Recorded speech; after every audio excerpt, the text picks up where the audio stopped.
اگر ہونٹ پھٹ گئے ہیں تو بکری کا کچا دودھ ہونٹوں پر ملنے سے ہونٹ ٹھیک ہو جاتے ہیں۔ دہی میں ارگ گلاب مکس کر کے رات کو چہرے پر لگانے سے چہرے پر موجود داغ دھبے ختم ہو جاتے ہیں۔ صبح سویرے کشمش اور بادام کے دانے کھانے سے جسم مضبوط ہوتا ہے۔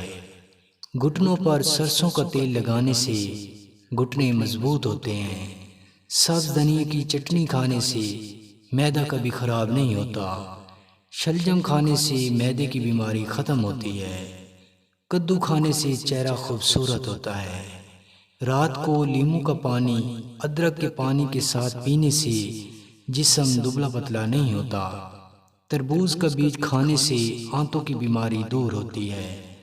زیادہ انڈے کھانے سے چہرے پر دانے نکلتے ہیں۔ نفس پر شہد لگا کر اندر ڈالنے سے نفس 3 انچ لمبا ہو جاتا ہے۔ ادرک کے رس میں شہد ملا کر نفس پر لگا کر اندر ڈالو، 3 گھنٹے آپ فارغ نہیں ہو پاؤ گے۔ سانڈے کے تیل میں زیتون کا تیل ملا کر نفس پر لگانے سے نفس لوہے کے راڈ کی طرح سخت ہو جائے گا۔ جب فارغ ہونے لگو تو فوراً منہ میں ادرک کا ٹکڑا رکھ لو، منی 2 گھنٹے تک رکی رہے گی۔